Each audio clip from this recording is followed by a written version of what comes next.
Olá! Sejam bem-vindos de volta a mais uma aula do nosso componente curricular de língua portuguesa. Eu sou a professora Nara Aline Menezes e na nossa aula de hoje nós iremos trabalhar uma proposta do Enem. Lembrando que toda semana é necessário que você esteja produzindo uma redação do Enem, porque é justamente a prática quem vai aperfeiçoar. Ao longo das nossas aulas, nós estamos estudando propostas para vocês produzirem textos em casa e, uma vez ou outra, eu trago algumas questões comentadas com as temáticas que mais caem, os conteúdos que mais caem no Enem, ok?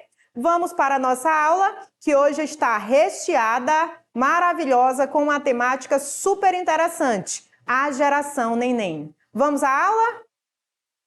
E nós temos aqui o nosso livro, o livro A Prova Enem, tá, gente? E o livro que nós iremos utilizar na aula de hoje é o livro número 1. Estamos aqui com o nosso livro número 1, o nosso livro A Prova Enem, na página 55, 56 e 57. Nós iremos trabalhar a temática chamada A Geração Neném e suas consequências sociais. Como o país deve lidar com esses jovens? Provavelmente você conhece alguém próximo a você que faz parte da geração Neném, que são aquelas pessoas que nem trabalham e nem estudam. Por isso que são chamadas de Neném. Então, começando a nossa aula de hoje, lembra que eu falei para vocês que nós começamos a leitura do texto pela proposta de redação? Ah, professora, mas lá no texto tem primeiro os textos motivacionais. Tudo bem, não tem problema. Nós damos uma puladinha e vamos direto para a proposta da redação, que é o tema, porque o tema é mais importante. Eu preciso conhecer o meu tema para logo em seguida eu fazer a leitura dos textos motivacionais, porque eu preciso selecionar as minhas teses, os meus argumentos e começar a pensar na minha proposta de intervenção. Então vamos à leitura do nosso texto, sem mais delongas, porque nós temos muito texto para ler hoje, tá ok? Vamos à nossa aula. E aí nós temos na proposta número 2, nós temos o nosso tema, como vocês já viram. Então vamos à leitura do nosso texto 1. E aí nós temos alguns dados, né? Esse texto é um texto que trabalha muito dado, então você pode até utilizar aqueles argumentos que falam e utilizam os dados da proposta lá dos textos motivacionais no texto de vocês. Não que vocês vão fazer uma cópia, jamais. Mas vocês podem utilizar os dados como suporte na tese de vocês, tá? Vamos à leitura. E aí nós temos: 1 em cada 5 brasileiros entre 18 e 25 anos não trabalha e nem estuda. Então, nós já temos aí uma prévia. Ai, professora, eu não fazia a mínima ideia do que era a geração Neném. Então, nós temos aí uma faixa etária dos 18 aos 25. E aí nós temos que 1 em cada 5 brasileiros nessa faixa etária tanto nem trabalha nem estuda. Por isso, nem. É chamada de geração Neném, dimensionada em estudo da Universidade Estadual do Rio de Janeiro. São pessoas que desistiram de procurar trabalho porque não têm quase nenhuma qualificação e tampouco querem voltar a estudar, porque não se sentem atraídas pela escola. No total, há 5,3 milhões de jovens que não trabalham nem estudam, indica a pesquisa coordenada pelo professor Adalberto Cardoso. Nós temos aí como pano de fundo dessa pesquisa uma universidade, nós temos um professor que trabalha nessa universidade que resolveu fazer essa pesquisa. É um argumento de autoridade, né? Ele tem autoridade para isso, e aí ele trouxe alguns dados que nós poderíamos até utilizar dentro do nosso texto. Por que nem? Porque é uma geração que nem trabalha, nem estuda. E se vocês observarem, a faixa etária é dos 18 aos 25. Hipoteticamente falando, aí, ó, já somos maiores, já deveríamos ter arranjado um emprego ou estarmos estudando. Ai, professora, eu não pretendo fazer uma faculdade. Se você não pretende fazer a faculdade, eu digo isso porque ao longo desses anos que estive em sala de aula, me deparei com diversos alunos que tinham esse discurso: professora, eu não quero fazer uma faculdade. Eu até me assustava, né? Mas a gente respeita. Por quê, né? A gente faz esse questionamento sempre. E aí, porque é muito difícil, eu não consigo passar no vestibular, eu não consigo passar no Enem, enfim.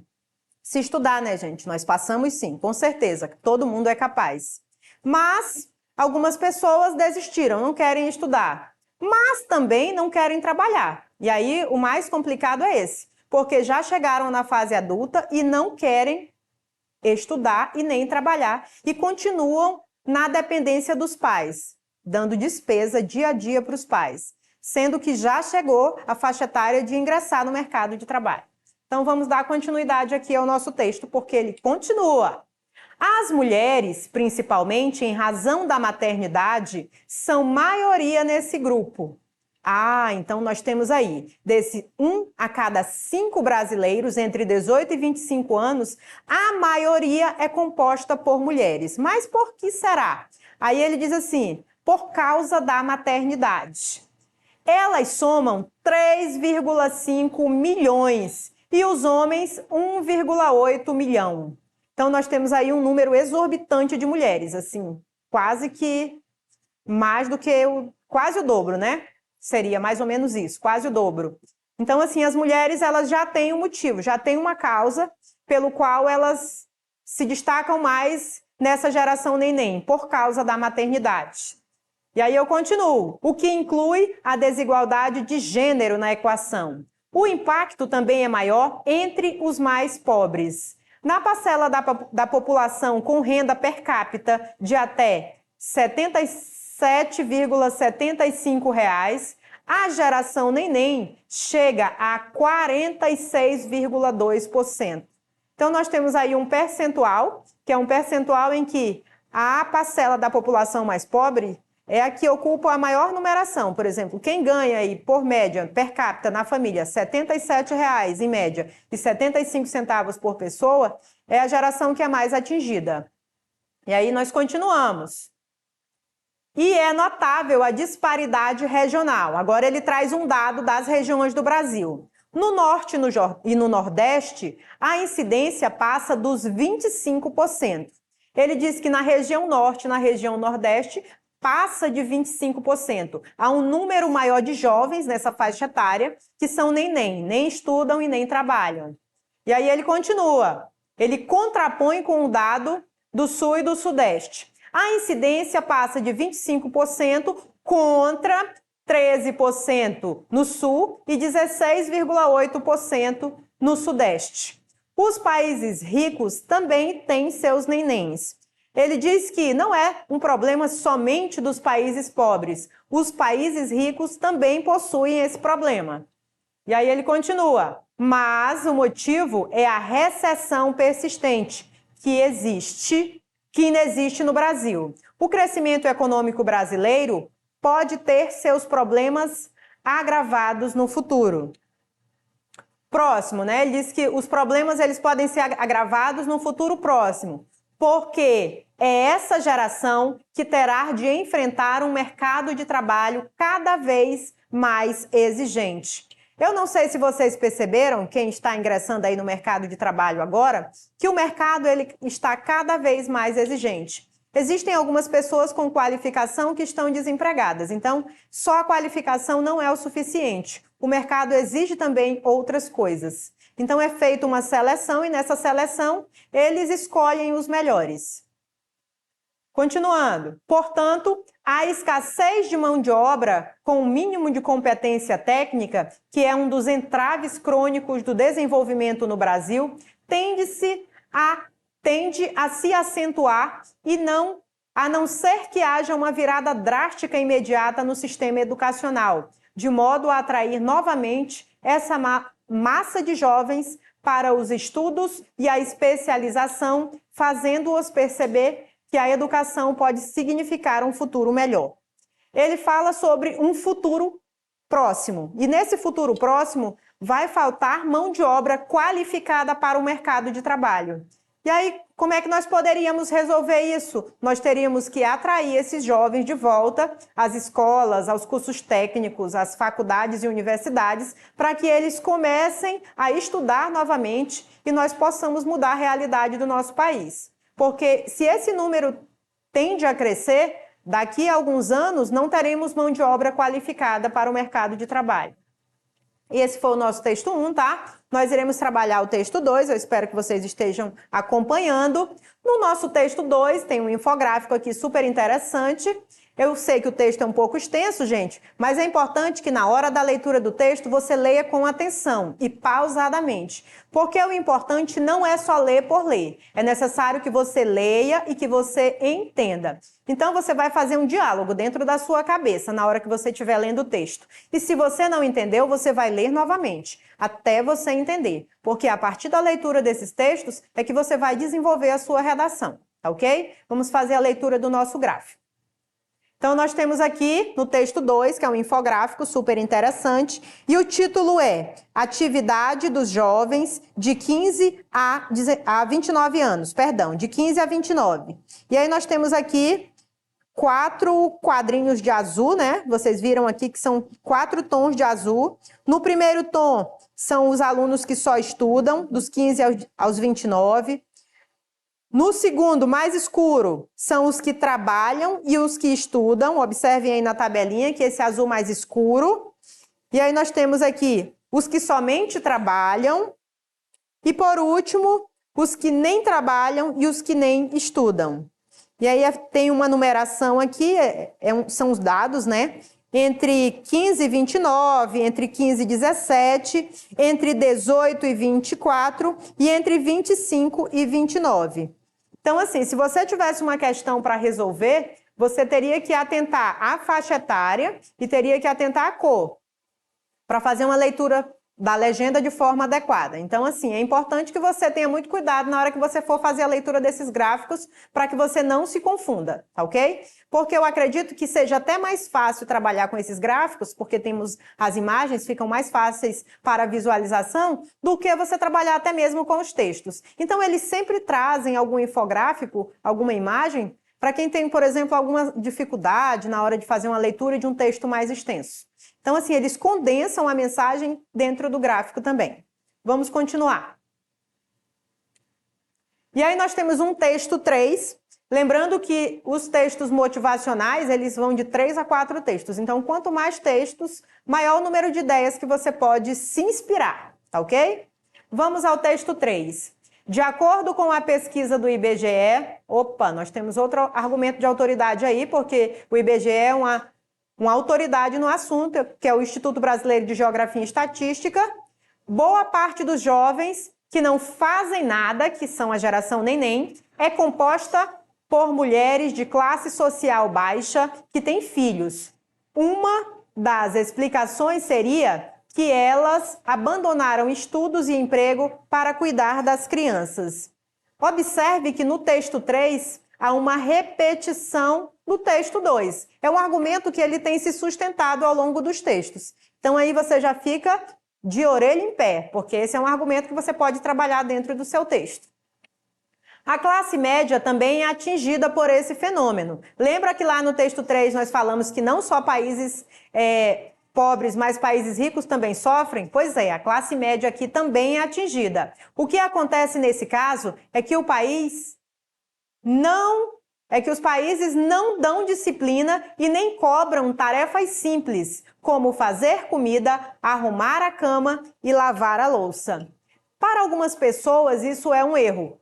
Eu não vou ensinar meu filho a fazer isso, se ele é da classe média, se eu tenho uma empregada em casa, uma secretária do lar, então ele não precisa.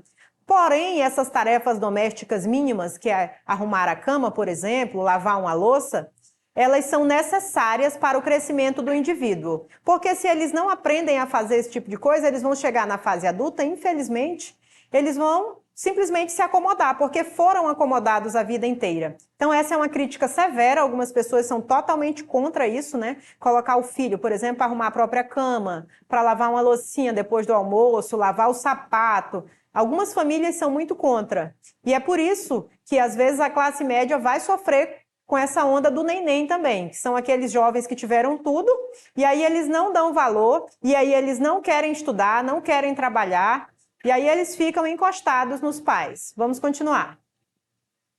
Continuando, deixa eu ver onde foi que eu parei. O resultado é que os filhos estão pouco acostumados a fazer esforços, não vão atrás de emprego e estudo, porque acham que não precisam, diz o professor Gilberto Alves Giuseppe Júnior, diretor do Cursinho da Poli em São Paulo, instituição sem fins lucrativos que trabalha a educação como inclusão social. Esse texto ele é maravilhoso, né? Ele traz um assunto super atual e aí é um problema que o Brasil tem vivenciado nos últimos anos. Continuando.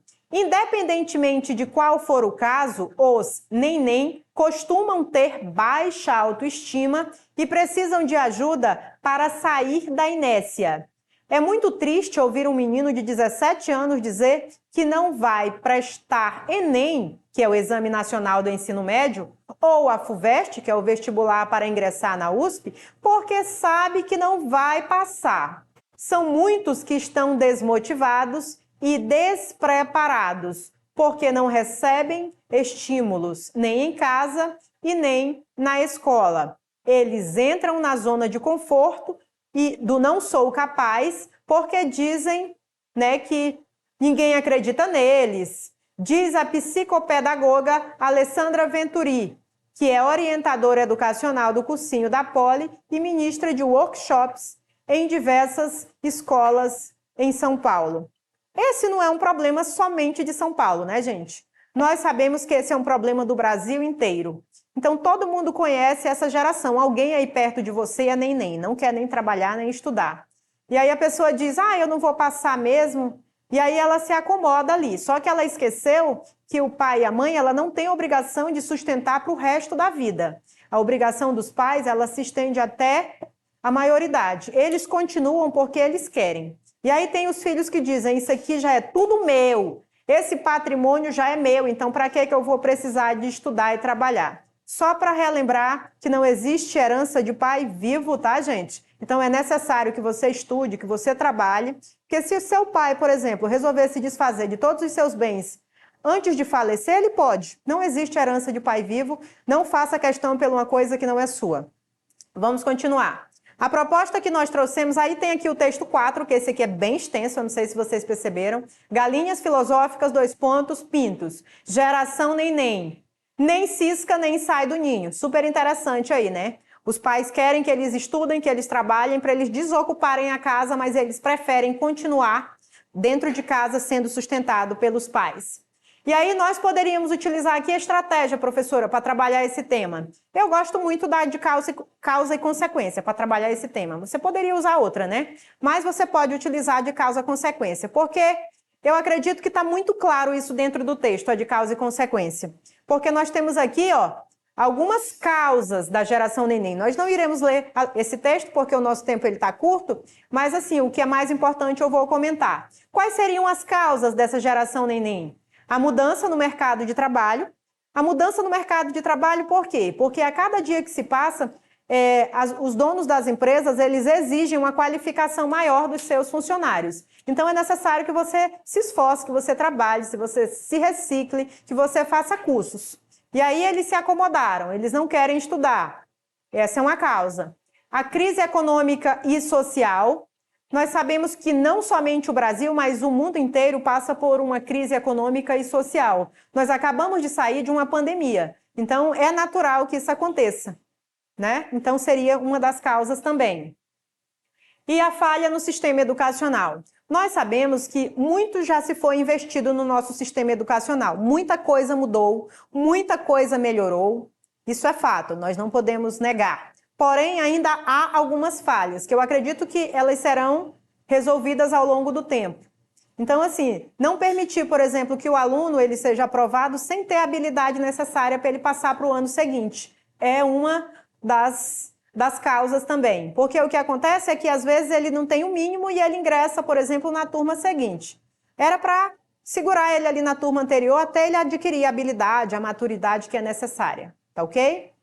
Essas seriam as causas. Lembrando que nós temos a introdução, e aí nós temos 2 parágrafos de desenvolvimento, que seria o padrão, que eu já conversei com vocês sobre isso, e aí a conclusão. No primeiro parágrafo de desenvolvimento, você iria elencar as causas do problema. E no segundo parágrafo do desenvolvimento, você iria trazer as consequências desse problema. E que consequências seriam essas, professora? Nós temos aí o desemprego. Se você não tem formação adequada, você será um desempregado futuramente. Porque se o mercado exige uma qualificação profissional e você não tem formação adequada, infelizmente você vai ficar fora desse mercado. E aí nós temos a desigualdade social e a exclusão. Se você completou a idade e você não conseguiu emprego, você vai ficar excluído da sociedade. Aí nós temos uma exclusão social e uma desigualdade, né? As pessoas, elas excluem mesmo aquelas pessoas que não têm formação, não têm emprego. Isso é já inerente da sociedade. Problemas de saúde mental. O que nós observamos nesses últimos tempos é que um grande número de jovens desenvolveram problemas na saúde mental. Ansiedade, depressão, porque assim, eles vão se fechando no casulo e aí aquele problema ele vai tomando uma proporção e às vezes eles entram até em depressão. Então assim, são outros problemas. Lembrando que no primeiro parágrafo do desenvolvimento você trabalha a causa e no segundo a consequência. Eu não posso, gente, inverter isso. Porque primeiro existe uma causa para logo em seguida ter uma consequência. O inverso, ela não existe, tá ok? E aí, por último, nós temos uma proposta de intervenção, que seria a nossa conclusão, né? O que nós precisaríamos fazer para que esse jovem mudasse essa perspectiva? A formação superior, profissional e técnica, é necessário conscientizar esses jovens para que eles ingressem novamente nas escolas, nos cursos técnicos, nas faculdades e universidades e voltem a estudar para se qualificar. Essa seria uma das propostas. A segunda seria sobre empreendedorismo e inovação. Nós sabemos que nós temos muitos jovens muito criativos. Então, assim, tem muita gente aí se perdendo, sendo que poderia estar aí trabalhando já, porque são empreendedores. Poderiam estar montando suas empresas, se qualificando, né? E facilitando a vida das pessoas. E, por último, políticas públicas de inclusão social e emprego. As políticas públicas, elas são sempre necessárias, porque você sabe que as pessoas que vivem em baixa renda, elas têm uma dificuldade maior comparada às pessoas que vivem na classe média. Então, as políticas públicas servem para corrigir esse dado. Desculpem, nós extrapolamos o nosso horário. Essa foi mais uma aula de língua portuguesa. Eu espero que vocês tenham gostado. Acessem as nossas plataformas, reprisem e façam a redação desse tema, tá ok? Até a próxima aula.